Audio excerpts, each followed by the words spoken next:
नमस्कार। बीएड द्वितीय वर्ष विषय हमारा शैक्षिक प्रबंधन तथा समावेशी विद्यालय का सृजन।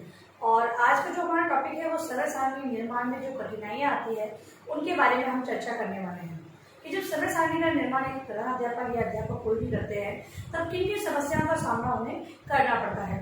वर्तमान जो शिक्षा की प्रणाली है वो बाल केंद्रित शिक्षा प्रणाली है तथा वही शिक्षा का जो लक्ष्य रखा गया है वो 6 से 14 वर्ष के सभी बालकों को निःशुल्क और अनिवार्य शिक्षा देने का लक्ष्य है। इसी के चलते बहुत सारे विद्यालयों की स्थापना भी की गई है तथा जो समेकित जो विद्यालय हैं उनकी भी स्थापना हुई है, समानीकरण भी किया गया है, मर्ज किया गया है विद्यालयों को। तो ये सारी व्यवस्थाएं की गई है। तो इसके रहते बहुत सारी समस्याएं हमें देखने को मिलती है और वही समस्याएं समय सारणी निर्माण करवाने में भी आती है। तो आइए हम बात करते हैं समय सारणी निर्माण में कठिनाइयां। तो पहला है अध्यापकों का अभाव।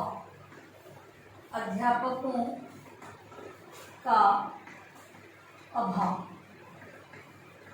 सबसे पहली बात कि सरकार का जो लक्ष्य है कि सभी को निःशुल्क और अनिवार्य शिक्षा दी जाए, इसके चलते बहुत सारे नियम बनाए गए हैं तथा व्यवस्थाओं को उपलब्ध करवाने हेतु सरकार ने ऐसी व्यवस्था की है कि प्रत्येक गांव के बालक को कहीं दूर जाकर शिक्षा ग्रहण नहीं करनी पड़े, उसे समस्याओं का सामना नहीं करना पड़े।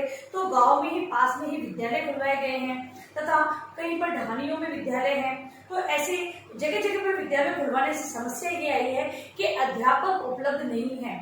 जिस क्रम में विद्यालय खोले गए हैं उसी क्रम में अध्यापकों की भर्तियां नहीं हुई है। इस आधार पर क्या होता है कि विद्यालयों में अध्यापकों की कमी होती है।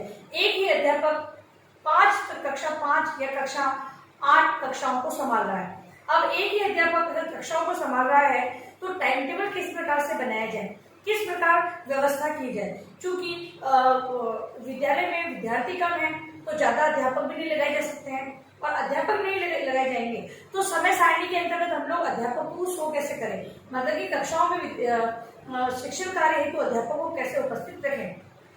तो यहाँ पर अध्यापकों के अभाव के कारण भी समय सारणी को क्योंकि अगर एक विद्यालय में एक ही अध्यापक है और 8 कक्षा है तो दिखती बात है अध्यापक एक बार में एक कालांश में एक ही कक्षा में जाएगा, बाकी सारे कक्षाएं रिक्त रहेगी, मतलब कि वहां पर किसी अध्यापक की उपस्थिति नहीं होगी। तो अध्यापकों के अभाव के अंतर्गत भी जो शिक्षण कार्य है वो बाधित होता है, तो समय सारणी है वो सही प्रकार से नहीं बन सकती है। दूसरा है कक्षाओं का अभाव। कक्षाओं का अभाव। दूसरी बात है कि जो विद्यालय भवन होता है वो कहीं पर किराए पर लेकर तथा या कहीं जो अनुदानित होता है उसमें विद्यालय खोल दिया जाता है, और अगर वो भी नहीं तो जो प्रारंभ में विद्यालय खोला जाता है तो कुछ एक कमरों के आधार पर ही शिक्षा का कार्य किया जाता है। तो जब कक्षाओं की कमी होती है तो कक्षाओं को मर्ज करके बैठाया जाता है। तो अगर मान लो वहां पर अध्यापक पूरे हैं, कक्षा 8 है और हमारे पास 7 जो अध्यापक उपलब्ध है तब भी हम लोग व्यवस्था कर सकते हैं। लेकिन अगर कमरे नहीं है तो हमें क्या है, बालकों को बाहर बैठाना होगा और वहां पर शिक्षण कार्य बाधित होगा। और अगर इसके अलावा अगर हम ये करते हैं कि सभी कक्षाओं 2-2 कक्षाओं को साथ में बैठाते हैं तो समय सारणी में किस प्रकार व्यवस्था की जाए कि कौन सी कक्षा में कौन से अध्यापक पढ़ाएंगे। टीचर हमारे पास पूरे हैं लेकिन कक्षाओं की कमी के कारण भी ये समस्याएं उत्पन्न होती है, तो समय सारणी बनाने में दिक्कत आती है। अगला है भौतिक संसाधनों का अभाव। भौतिक संसाधनों का अभाव। यदि अगर हम भौतिक संसाधनों की बात करें तो भौतिक संसाधन के अंतर्गत हमारी बिजली व्यवस्था, पानी की व्यवस्था। अब अगर विद्यालय के अंतर्गत ये सारी व्यवस्थाएं उपलब्ध नहीं है तो कोई भी माता पिता अपने विद्यार्थियों को विद्यालय नहीं भेजेंगे, और वो विद्यालय नहीं भेजेंगे तो अध्यापक पढ़ाएंगे इसको, तो यहाँ पर शिक्षण कार्य बाधित होगा। ठीक है, तो अध्यापकों की अनुपस्थिति के अंतर्गत वहां पर जो विद्यार्थी नहीं होंगे तो क्या शिक्षक है उनकी भी कमी रहेगी। कैसे, अगर सरकार को ज्ञात होगा कि यहाँ इस विद्यालय में इतने बालिकाएं पढ़ रहे हैं, कक्षाएं ज्यादा हैं, कक्षा 8 तक का विद्यालय, लेकिन विद्यार्थियों की जो संख्या है वो कम है, तो अध्यापक भी उसी आधार पर, जैसे कि 40 विद्यार्थी पर एक शिक्षक लगाया जाता है, तो सरकार तो उसी आधार पर शिक्षकों की नियुक्ति करेगी। और अब अगर सरकार उसी आधार पर नियुक्ति करती है तो विद्यालय के अंतर्गत शिक्षक कम रहेंगे, तथा एक सारा कारण क्या है, भौतिक संसाधनों की कमी। नामांकन में कमी किस कारण नहीं, क्योंकि वहां पर संसाधन उपलब्ध नहीं है। लेकिन अब सरकार को जो अपना लक्ष्य रखा गया है उसको पूरा करने हेतु विद्यालय को तो चलाना है, लेकिन यहाँ पर समय सारणी जब बनाई जाएगी तो संसाधनों की जो उपलब्धता नहीं है उस आधार पर, जैसे कि ब्लैक बोर्ड कम है या फिर कक्षाएं कम है, इसके अलावा जो बिजली की व्यवस्था है वो पूरी तरह से नहीं है, तो इस प्रकार की बहुत सारी जानकारी जो साधन है उनकी कमी के कारण ये समस्याएं सामने आ सकती है और समय सारणी बाधित हो सकती है। समय सारणी का निर्माण जब किया जाता है तो मौसम को ध्यान में रखकर, छात्र हितों को ध्यान में रखकर, शिक्षक के हितों को ध्यान में रखकर किया जाता है। तो जब ये कठिनाइयां अगर देखने को मिलेगी तो समय सारणी के निर्माण में कठिनाई आएगी। अगला है विद्यालय में छात्रों की अधिक संख्या। विद्यालय में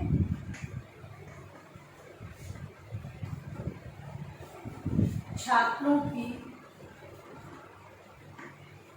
अधिक संख्या।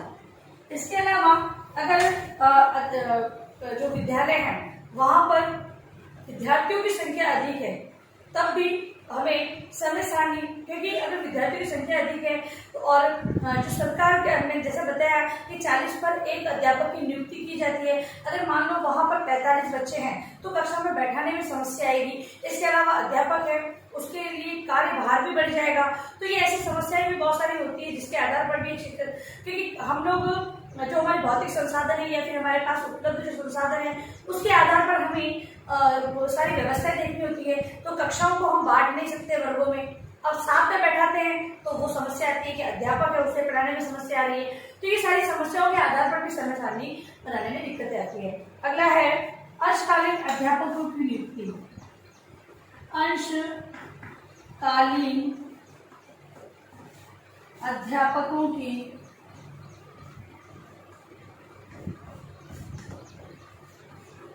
नियुक्ति। अंशकालीन अध्यापकों की नियुक्ति। अब अंशकालीन अध्यापक से क्या मतलब है, सबने देखा होगा कि जो एक्स्ट्रा क्लासेस लगती है, जैसे कि गणित विषय के अध्यापक न होने पर कुछ समय के लिए, मतलब 1-2 घंटे के लिए गणित की क्लास करने के लिए वो टीचर आते हैं, ठीक है। तो वो टीचर क्या कहलाते हैं, वो अंशकालीन अध्यापक कहलाते हैं। अब अंशकालीन अध्यापक हैं उनकी जो प्रति जो आवर्स होते हैं उसके आधार पर उनकी पेमेंट फिक्स होती है। वो और किसी कार्य पे अपना हाथ नहीं बटाते हैं क्योंकि वो कुछ समय के लिए ही विद्यालय में उपलब्ध रहते हैं। तो अब जो टाइम टेबल मैनेज किया जाता है तो उसमें हम देखते हैं कि कार्यभार समान बांटा जाए। अब इन अंशकालीन अध्यापकों को कोई अतिरिक्त कार्य तो दिया ही नहीं जा सकता, केवल ये अपना विषय पढ़ाते हैं और चले जाते हैं। अब यहाँ पर जो टाइम टेबल बनाने वाला है उन्हें क्या करना होता है कि जो कार्य इन्हें नहीं दिया सकता वो जो रेगुलर जो ये कहें कि पूर्ण समय के लिए विद्यालय में उपलब्ध रहते हैं उन शिक्षकों को बांटा जाता है। अब उनका कार्य जब बढ़ जाता है तो अपने वो शिक्षण कार्य पर ज्यादा ध्यान नहीं दे पाते हैं, तो ये समस्या सामने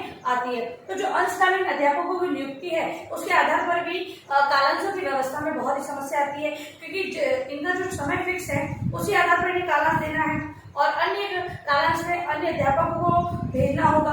अब उनके रिक्त कालांश जो उन्हें रिक्त कालांश दिया जाना है उसके लिए समस्या आती है। इसके अलावा जो अंशकालीन अध्यापक अगर छुट्टी पर होते हैं तब भी जो टीचर पूर्ण समय के लिए विद्यालय में उपलब्ध है उनके समायोजित कालांश कटाया जाता है तभी समस्याएं उत्पन्न होती है। तो इस प्रकार से हम कह सकते हैं कि समय सारणी का जो निर्माण किया जाता है, जो छात्र और अध्यापक के हितों को जो हम ध्यान में रख रहे हैं उसके साथ साथ उपलब्ध संसाधन मानवीय भौतिक, जैसा कि मैंने बात की थी कि मानवीय भौतिक और मनोवैज्ञानिक जो तथ्य हैं उनको हम हटकर परे जाकर हम समय सारणी का निर्माण नहीं कर सकते हैं। जो समय सारणी है वो मनोवैज्ञानिक आधार पर ही निर्धारित की जाती है। उसके अंदर विद्यार्थी की योग्यता, आयु, ठीक है, जो उनका IQ लेवल है उसके आधार पर सारी चीजें बांटी जाती है। विषयों से संबंधित जो कठिनता का स्तर है उनको भी ध्यान में रखा जाता है।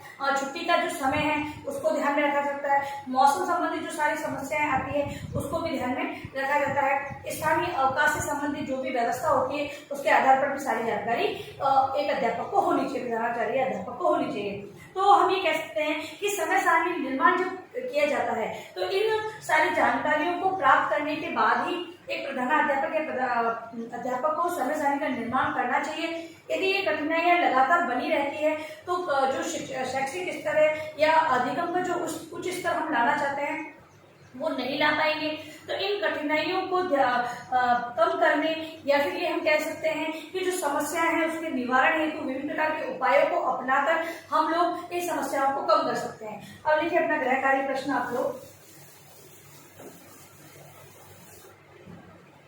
गृह कार्य है आपका